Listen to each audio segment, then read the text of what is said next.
La columna semanal en BAE Negocios de Guillermo Moreno, Norberto Iscovich y Claudio Comari. Economía a puro peronismo.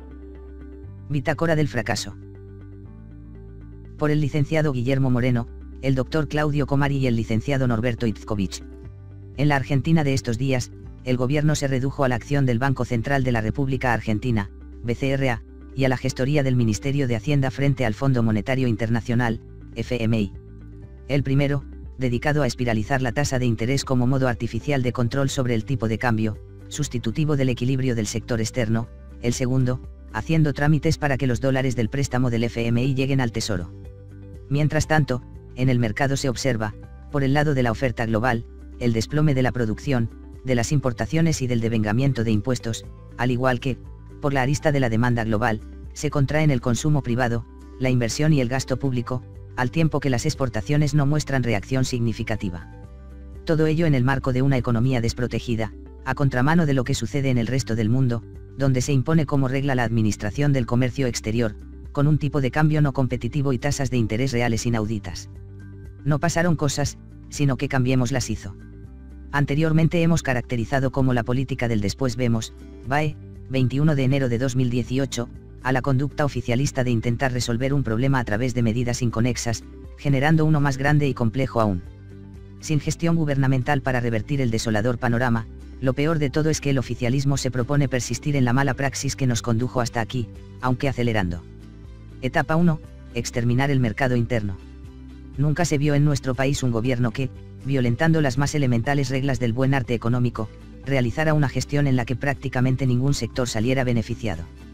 Más allá de la renta generada en el alquiler de la tierra y, circunstancialmente, del sistema financiero en el cortísimo plazo, el conjunto de las empresas tuvo que lidiar con un entorno hostil.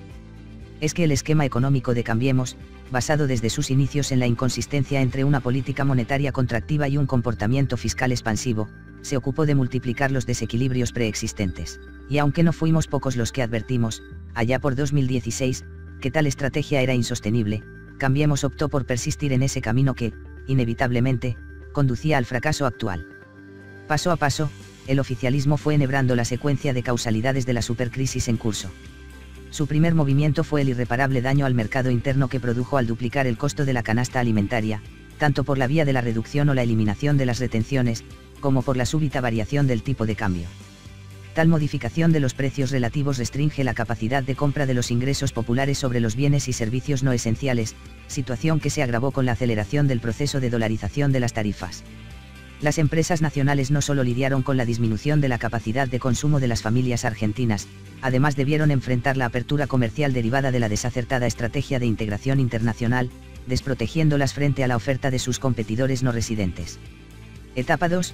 El gasto público como aparente salvavidas.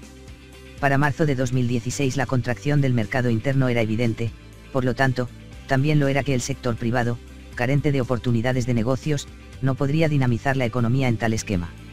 En este marco, el oficialismo decidió profundizar aún más el desequilibrio de las cuentas públicas multiplicando los gastos estatales, especialmente los que se canalizaban mediante las obras públicas, duplicando el déficit fiscal.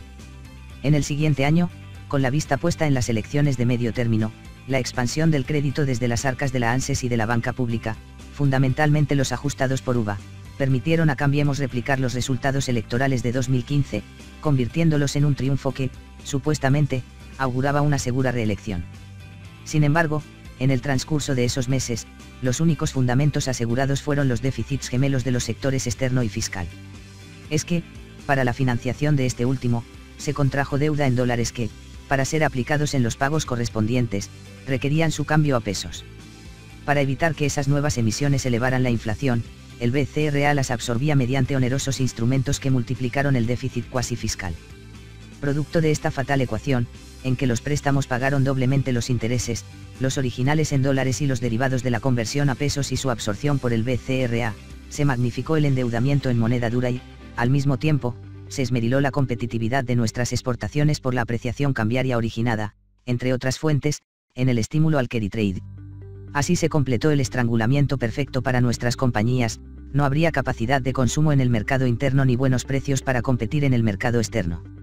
Etapa 3, éramos pocos y parió el fondo. A poco de comenzado el año 2018, el Gobierno Nacional hizo su última salida a los mercados voluntarios de deuda. El experimento en curso llegaba a su fin, ya que los prestamistas externos no solo se mostraron reacios a seguir financiando a la Argentina, sino que comenzaron a tomar precauciones ante las evidentes dificultades de repago de las obligaciones contraídas. Así lo manifestó el crecimiento de la prima de riesgo de default de las compañías aseguradoras, fungiendo como alerta para el sistema financiero internacional, que promovió una visita fuera de agenda de Christine Lagarde a nuestro país, en marzo del año pasado. Un mes después, la toma de ganancias del carry trade y el flight to quality, vuelo a la calidad, de los inversores internacionales, activó la corrida cambiaria que culminó con la solicitud del préstamo al Fondo Monetario. El acuerdo alcanzado, por un monto inusitado, que representa 11 veces la cuota que aporta por su participación nuestro país, implicó que los fondos a girar a la Argentina por el FMI sirvieran como garantía de los créditos otorgados por entes extranjeros, reemplazando un acreedor, el sector privado, expuesto a la posibilidad de cesación de pagos. Por otro, el organismo multilateral, que está prácticamente blindado a esta alternativa, como quedó demostrado en diciembre de 2001. A la supervivencia de los déficits fiscal y de sector externo en niveles de colapso, se agregó la delirante actuación del BCRA dilapidando el primer desembolso del préstamo recibido. Para septiembre, la suba del riesgo país y del tipo de cambio, certificaron la insustentabilidad del plan en curso y el deterioro de la autoridad que debía implementarlo. Así nació el acuerdo revisado entre el gobierno argentino y el FMI, que, en rigor, no es más que un arreglo para evitar, al prohibir la expansión de la base monetaria, que se vuelvan a despilfarrar los fondos desembolsados y garantizar que se apliquen a su finalidad original, esto es, el pago de la deuda soberana a los tenedores no residentes. Como dijimos meses atrás, el domo del FMI, BAE, 8 de octubre de 2018, el organismo, intenta contener las ondas expansivas del colapso de la economía nacional, dentro de nuestras fronteras. Un viraje necesario. Las siderales tasas de interés con las que el BCRA absorbe lo que considera exceso de liquidez, han devastado el funcionamiento del aparato productivo.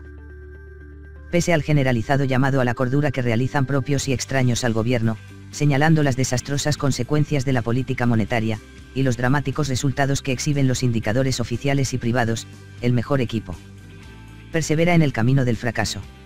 Ahora sí, sin hacer pronósticos, lo que equivale a confesar que se conduce sin tener idea de las consecuencias de su acción, solo afirma que irá más rápido. Bajo estas condiciones, nada bueno puede prosperar. Los desequilibrios alcanzados son irresolubles y por lo tanto el colapso del esquema macroeconómico resulta inevitable. Es por ello que depende íntegramente de las representaciones institucionales, políticas y sectoriales, que irrumpa un rotundo viraje que abra paso a un proceso de sentido contrapuesto al transitado hasta ahora, permita restituir los equilibrios macroeconómicos, dinamizar los mercados, y proteger al entramado social, en forma simultánea. 1. No necesariamente es así, si los cómputos se realizan en moneda dura, además es necesario considerar los riesgos de incobrabilidad. 2. Cambiemos consiguió, a un mismo tiempo, los desequilibrios macroeconómicos que, en términos fiscales provocaron el colapso del gobierno de Alfonsín, y en el sector externo, el de la Rúa. 3. Subir la tasa de interés. Un remedio peor que la enfermedad. BAE. 23 de julio de 2018. MM y Asociados.